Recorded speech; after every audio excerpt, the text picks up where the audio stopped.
Assalamu alaikum dear students. Today we will study about the human transport system and diet, that how your diet affects your transport system. In the previous lecture we had discussed about the circulatory system. So the circulatory system is the transport system of human beings. In this topic we will learn about the effect of diet on your transport system, means on your circulatory system. Basically life style effects are health. हमारा जो life style होता है, हमारी जो eating habits होती हैं, हमारी जो फिज़िकली एक्टिव कंडीशंस होती हैं वो इफ़ेक्ट कर रही होती हैं हमारी डाइट को.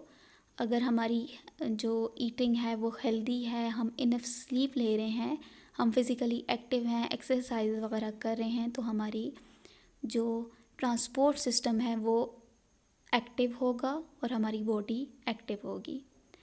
इन कंट्रास्ट अगर हम अनहेल्दी फूड ले रहे हैं या डाइट अपनी पुअर रख रहे हैं तो it may leads to many disease of circulatory system, that your circulatory system is badly effect by unhealthy food.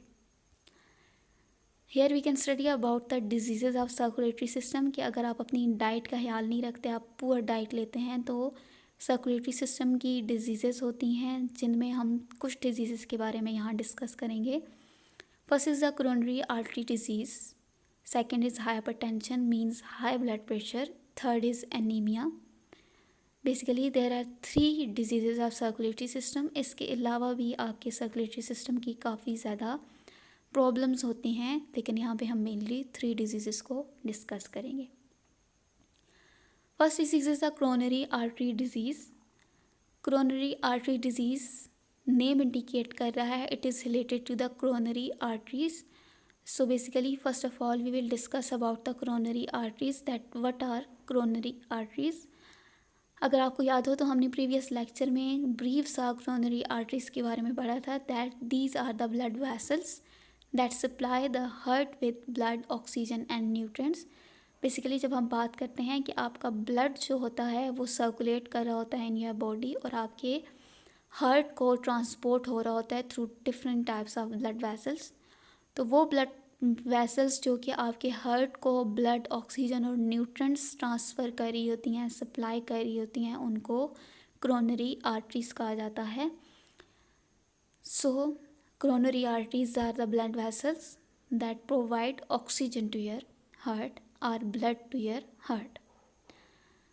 Now discuss about the coronary artery disease. तो ऑब्वियस सी बात है, coronary artery disease is the disease of coronary arteries. If the coronary artery is unable to supply blood to the heart due to the deposition of fats and other cells which is known as plaque on the walls of vessels, the disease is called coronary artery disease.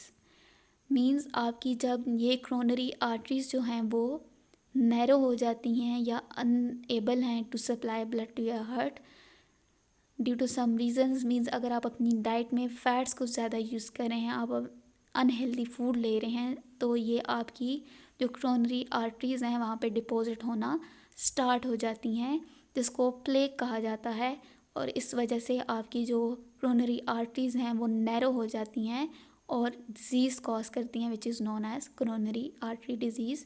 Basically इस disease में आपके heart को properly blood नहीं मिल रहा होता due to the deposition of fats into the blood vessels in the walls of blood vessels. Now let's talk about the causes of coronary artery disease के क्या क्या कॉजेज हैं जिसकी वजह से ये डिज़ीज़ हो सकती है. The major factors causing coronary artery disease are smoking. Smoking की वजह से ये डिज़ीज़ हो सकती है, जिसकी वजह से आपकी जो कोरोनरी आर्टरीज़ हैं वो नैरो हो सकती हैं. इसके अलावा हाई ब्लड प्रेशर की वजह से ये डिज़ीज़ हो सकती है. हाई ब्लड प्रेशर की वजह से कोरोनरी आर्टरी से जो ब्लड है वो ज़्यादा प्रेशर के साथ गुजरेगा, जिसकी वजह से वो डैमेज हो सकती हैं. इसके अलावा eating food in rich in fats and cholesterol, हमने ऑलरेडी डिस्कस किया that if you eat the food that is rich in fats and cholesterol, it may leads to the coronary artery disease, क्योंकि वो आपकी जो arteries हैं वहाँ पे deposit होना स्टार्ट हो जाती हैं. एंड एन इनएक्टिव लाइफस्टाइल, आपका लाइफस्टाइल जो है वो इनएक्टिव है, आप किसी किस्म की एक्टिविटी परफॉर्म नहीं कर रहे, तो वो जो फैट्स हैं आपकी बॉडी में वो यूज़ नहीं हो रही और डिपॉजिट हो रही हैं, तो इसकी वजह से कोरोनरी आर्टरी डिजीज़ कॉज होती है, क्योंकि फ़ैट्स जो होती हैं वो कंज्यूम नहीं होती because of inactive lifestyle. Symptoms की अगर बात करें तो symptoms include chest pain, obvious सी बात है, आपके हार्ट को जब ब्लड नहीं मिल रहा होता, ऑक्सीजन इनफ अमाउंट में नहीं मिल रही होती, तो आपके चेस्ट में पेन होता है। इसके अलावा शॉर्टनेस ऑफ ब्रेथ किस वजह से होती है कि आपका जो हार्ट है उसको ऑक्सीजन प्रॉपरली नहीं मिल रही होती, तो आपको शॉर्टनेस ऑफ ब्रेथ होती है because of the deficiency of oxygen in your heart. And heavy sweating, इन सारे सिम्टम्स की वजह से हैवी स्वेटिंग होती हैं इन रिस्पॉन्स। कॉम्प्लिकेशंस की बात करें that this coronary artery disease leads to a different types of complications, कि इसकी वजह से और क्या क्या कॉम्प्लिकेशंस होती हैं। तो मेजर कॉम्प्लिकेशन यहाँ पे हार्ट अटैक है, कि अगर आपकी आर्टरीज़ जो हैं वो कम्प्लीटली ब्लॉक हो जाती हैं due to the deposition of fats, तो it may leads to heart attack. Obvious सी बात है, जब ब्लड सप्लाई ही नहीं हो रहा आपके हार्ट को, तो आपका जो हार्ट है वो फंक्शनिंग स्टॉप कर देता है, जिसकी वजह से हार्ट अटैक कॉज होता है। Here you can see the coronary artery disease, जिसमें यहाँ पे आपको कोरोनरी आर्टरी दिखाई गई है, जिसमें प्लैक फॉर्मेशन दिखाई गई है which is the deposition of fats and different types of cells, और ब्लॉक्ड आर्टरीज दिखाई गई हैं विच में leads to heart attack. Next type of disease is hypertension, which is also known as high blood pressure. Word hyper is used for high, tension is used for pressure. Hypertension is a state in which the pressure with which the blood flows through the arteries is very high. Means आपकी artery से blood जो होता है वो बहुत ज़्यादा pressure के साथ गुजर रहा होता है, तो इसी वजह से इसको हाई ब्लड प्रेशर कहते हैं, क्योंकि ब्लड जो होता है उसका प्रेशर इंक्रीज़ होता है, उसका फ्लो इंक्रीज़ होता है in your blood vessels. Complications की बात करें तो basically high blood pressure can leads to various health problems which includes heart attack. आपका हार्ट जो होता है वो फेल हो जाता है टू परफॉर्म देयर फंक्शन, क्योंकि ब्लड सप्लाई जो होता है वो बहुत ज़्यादा स्पीड के साथ हो रहा होता है, तो हार्ट के लिए नॉर्मली फंक्शन करना मुश्किल होता है। Next is the brain haemorrhage. में ब्रेन हैमरेज बेसिकली आपकी जो ब्रेन होता है उसकी वेसल्स, जो आपकी ब्लड वेसल्स कैरी करती हैं ब्लड को टुवर्ड्स योर ब्रेन, उनमें भी ब्लड प्रेशर हाई होने की वजह से आपकी जो ब्रेन की वेसल्स हैं वो डैमेज हो जाती हैं and it may cause brain haemorrhage. Next type of complication is kidney failure. अगर आपको याद हो तो हमने डिस्कस किया था that your kidneys are related to blood vessels. आपकी जो आर्टरीज़ हैं वो किडनीज़ की तरफ जा रही होती हैं ब्लड को लेके to filter out this blood. तो जब आपकी किडनी में बहुत ज़्यादा प्रेशर के साथ ब्लड जा रहा होता है तो किडनी भी फेल हो जाती हैं टू परफॉर्म देयर फंक्शन, क्योंकि ब्लड का सप्लाई ज़रूरत से ज़्यादा हो जाता है। Next type of disease is anaemia. Basically it is the most common disorder of blood. इसमें क्या होता है, आपके रेड ब्लड सेल्स होते हैं वो नॉर्मल अमाउंट से कम हो जाते हैं। It is the disease of deficiency of red blood cells in your body.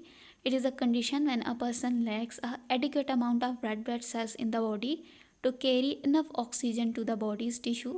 Basically red blood cells की डेफिशिएंसी होती है, डेफिशिएंसी की वजह से ऑक्सीजन जो होती है वो आपके बॉडी टिश्यूज़ तक नहीं पहुंचती। अगर आपको याद हो तो हमने रेड ब्लड सेल्स में पढ़ा था, red blood cells are the type of blood cells that are present in your blood. तो उसमें हमने हीमोग्लोबिन के बारे में पढ़ा था which is the protein that is present in your red blood cells and it is responsible for the carrying of oxygen in your blood. तो basically anaemia में क्या होता है, हीमोग्लोबिन ऑक्सीजन को कैरी नहीं कर सकता। कॉजेज़ की अगर बात करें तो इट में caused by so many reasons like iron or vitamin B12 deficiency। तो अगर आपको याद हो हमने हीमोग्लोबिन जब डिस्कस किया था तो हमने कहा था it is the iron containing part. Basically haemoglobin के पास आयरन होता है जो कि ऑक्सीजन को कैरी कर रहा होता है।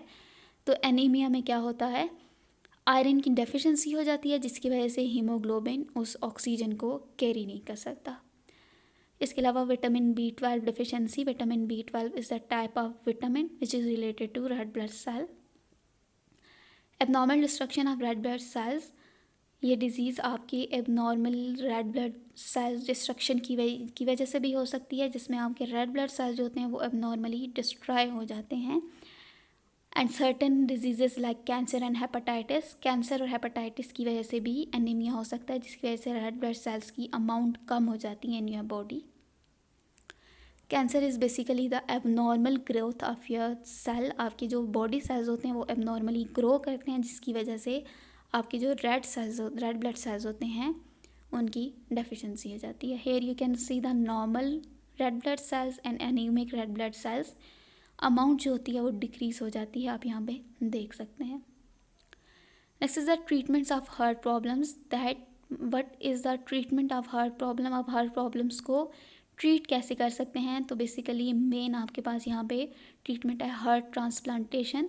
हार्ट ट्रांसप्लांटेशन को सीरियस पेशेंट्स के लिए बेसिकली यूज़ किया जाता है। ऐसे पेशेंट्स जो कि सीरियस हों, क्रिटिकल हों और उन पे किसी मेडिसिन का या सर्जरीज़ वगैरह का इफ़ेक्ट ना हो, medicine and surgeries are ineffective against this person. Heart transplantation में क्या किया जाता है, सबसे पहले तो एक डोनर पर्सन को ढूंढा जाता है, वो इज़ क्लिनिकली डेड पर्सन को लिया जाता है, जिसका हार्ट जो होता है वो अलाइव होता है, मीन्स वो अभी अभी उसकी डेथ हुई है और उसका हार्ट अभी तक अलाइव है, तो वो डोनर हार्ट लिया जाता है। उसके बाद पेशेंट जो होता है उसके डिजीज़ डैमेज हार्ट को रिमूव किया जाता है और वहाँ पे हेल्दी जो हार्ट है जो कि डेड पर्सन का है उसको ट्रांसप्लांट कर दिया जाता है। बेसिकली इस ट्रांसप्लांटेशन से पहले ब्लड मैच करना ज़रूरी होता है, क्योंकि डोनर और रिसिपिएंट का ब्लड मैच ना करे तो हार्ट जो है वो पेशेंट रिसीव ही नहीं करेगा, उसकी बॉडी उसके अगेंस्ट रिएक्शन शो करेगी। सो बेसिकली क्या किया जाता है, डेड पर्सन से हेल्दी हार्ट लिया जाता है और उसको पेशेंट की बॉडी में ट्रांसप्लांट कर दिया जाता है। Here you can see the transplantation of heart, जिसमें डिजीज़ हार्ट को रिमूव किया गया है and donated heart is transplanted in the recipient, means जिसने हार्ट को रिसीव किया है जो कि पेशेंट है।